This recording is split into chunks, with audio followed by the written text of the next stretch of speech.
Sie sind überall. Und es werden immer mehr. Menschen, die auf Vögel starren, ein Leben auf Sicht führen. Was suchen sie? Und suchen alle das Gleiche im Reich der Flüchtigkeit?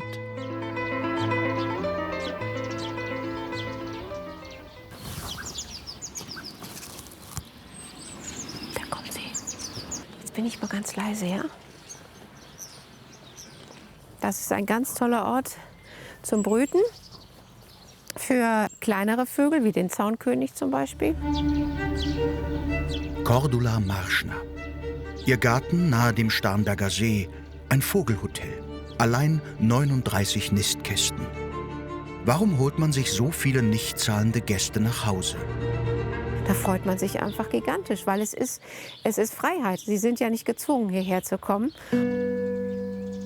Ihr Lohn? Der reine, flatterhafte Augenblick. Es macht einen Unterschied, ob ich auf den Boden trete oder als ob ich von einem Baum zum anderen fliegen kann. Ja, ich benutze das Wort Luftgeist. Und dazu können Sie dann auch noch singen. Sie sind was anderes, aber erreichbar. Wenn Sie das filmen können, da oben ist ein Krähennest. Der Biologe Kurt Riechelmann schreibt über große Mysterien, über Krähen etwa. Oder darüber, wo Vögel nachts sind. Er wird uns helfen beim Lösen des Rätsels. Warum binden sich Menschen an das unzuverlässigste Wesen? Da, Kohlmeise, ganz laut. Immer. Geht immer raus und rein, hier ein Ohr rein, anderes aus. Der Hofgarten in Landshut. Eine Oase im Lärm.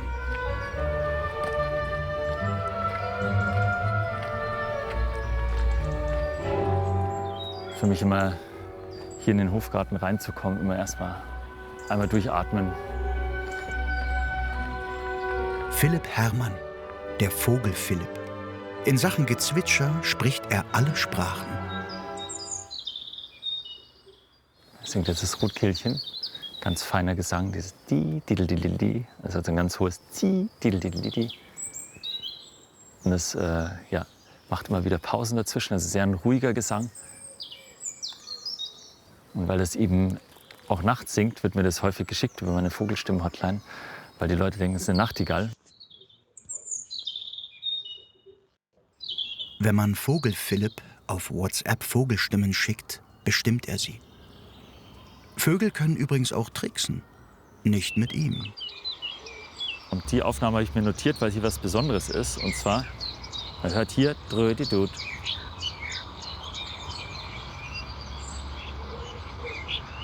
Hier macht die Mönchsgrasmücke eine Amsel nach und fällt dann wieder hinterher in den ganz normalen Gesang.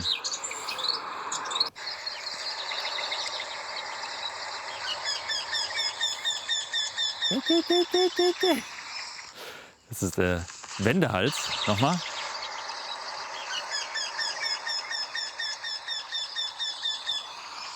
Ja, und meistens wird mir das geschickt, weil die Leute denken, es ist ein Greifvogel, der ruft. Die Gesänge sind komponiert und sie haben eine je spezifische Rhythmik, die einen wirklich reinziehen kann. Ein Gesang vor dem Nest, das kann einen wegzerren wie Free Jazz. Eine Fundgrube bei München. Bluthänfling, Neuntöter und weitere seltene Vogelarten. Oh, ein hoher Besuch. Das, was man jetzt hört, das waren die Zwergtaucher. Die machen immer so ein... Matthias Götz, Posaunist, nennt sich Le Millipede, spielt bei der Hochzeitskapelle und als Gast bei The No Twist. Und sammelt Vogelmusik.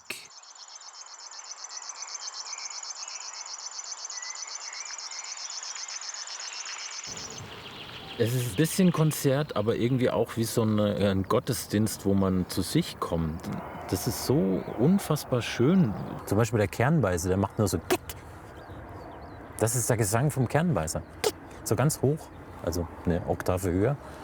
Und da gibt es mehrere Kandidaten. Die Schwirle zum Beispiel, Schlagschwirl, Rohrschwirl, Feldschwirl, die machen nur. Das ist der Gesang. Bei seinen Vogelwanderungen macht er keine Fotos, notiert nur Vogelart und Datum. Ein Tagebuch der Flüchtigkeit. Ich habe am Zürichsee gespielt und da waren 80 bis 100 große Brachvögel. Das war schon sehr besonders. Auch Schwarzmilan habe ich hier aufgeschrieben, Krickente, Höckerschwan, Schafstelze. Ja, und die Bilder kommen mir dann durch diese Aufzeichnung. Man macht ein Smiley rein, weil man sich gefreut hat. Ein stilles, fast schon geheimes Vergnügen, weil man ja wirklich ohne jede Form von Trophäe weggeht, außer des reinen Datums. Ein Datumskünstler. So einer, der das Datum mit Spatz oder Krähe oder Meise versieht. Und das hat auch etwas Erhabenes. Wir Laien jagen mit dem Smartphone. Augenblick, Verweile auf der Speicherkarte. Früher war das anders. Vögel wurden geschossen, präpariert und in Museen gebracht. Die Ornithologie wurzelt in kolonialen Praktiken. Trophäen als Machtbeweis. Heute ist Burden das Gegenteil. Nicht besitzen, finden. Wenn ich irgendeinen seltenen Vogel finde, dann ist das so ziemlich das Schönste eigentlich. Du schaust dir den Vogel 100 Mal im Buch an und es kann Jahre dauern. Ich weiß wenig, was irgendwie ein schöneres Gefühl für mich ist, als so einen Vogel dann letztendlich zu finden und im besten Fall auch noch schön zu fotografieren. Ui, also da vorne, das ist gerade ein Steinschmätzer. Sehe ich auch nicht jeden Tag. Das ist ein Vogel, der hier in der Gegend überhaupt nicht brütet. Und die sind jetzt gerade auf dem Durchzug und fliegen weit nach Norden. Das war jetzt für mich in diesem Jahr eine neue Beobachtung. Und das war jetzt meine Artnummer 144 dieses Jahr in Bayern.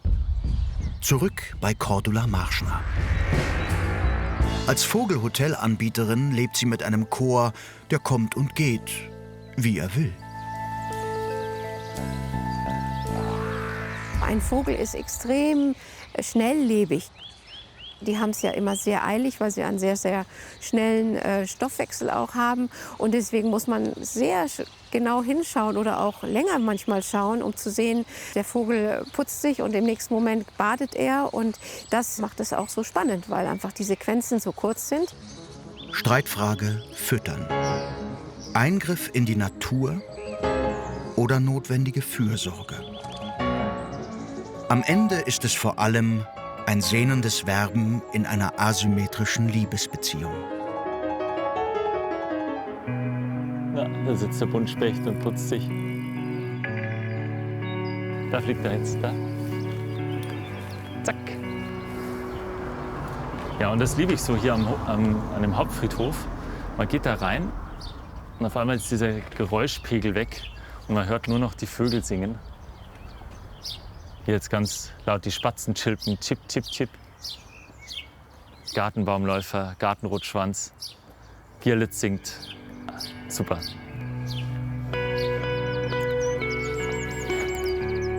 Neben all den Gattungssprachen spricht er inzwischen auch die Vogelbinnendialekte. Zwitschern mit Lokalkolorit. Beim Buchfink ist das zum Beispiel, der macht so ein und manchmal ein Tüchichi dann hinten richtig lang und einfach nur, manche nur kürzer und dann noch ein Tink hinten dran oder so. Also es gibt immer so einen Grundstock und dann hinten noch den Schnörkel, den macht jeder so ein bisschen anders. Und da spricht man von Dialekten. Der tägliche Spaziergang durch den Regensburger Dörnbergpark.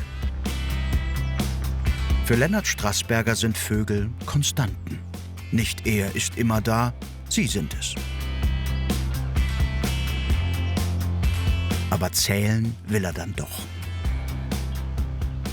Es gibt da eine App, da kann man die Vögel eingeben. Gerade singt neben uns eine Mönchsgrasmücke. Die kann ich hier eingeben. Das ist jetzt ein singendes Männchen, das wir hier hören. Und das ist dann so ein bisschen wie Pokémon sammeln fast.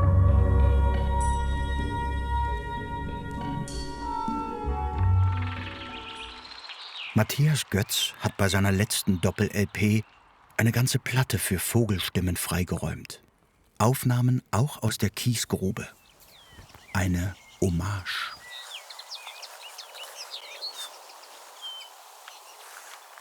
Ich habe mich gefragt, wenn ich das jetzt hier abspiele, ob vielleicht der Bluthänfling, der das damals gesungen hat, auch noch hier ist. Und ob er erkennen würde, dass er das selber war. Ich habe das circa ein Vierteljahr lang jeden Tag gehört. Und ich konnte mir gar nicht mehr vorstellen, ob ich jemals wieder Musik hören kann. Und tatsächlich, das ist ein Ethos, der dazugehört, weil warum soll man etwas, das einem eigentlich nichts einbringt? Also kein Abendessen, keine wissenschaftliche Karriere. Warum soll man das mit Ökonomismen belegen, die über den Moment hinausgehen? Was ist ein größerer Akt der Freiheit, als das zu tun, das nichts bringt? Jede Aufnahme, jedes Foto, jeder Besuch nur Beweis der einen Wahrheit. Alle Welt ist Flüchtigkeit.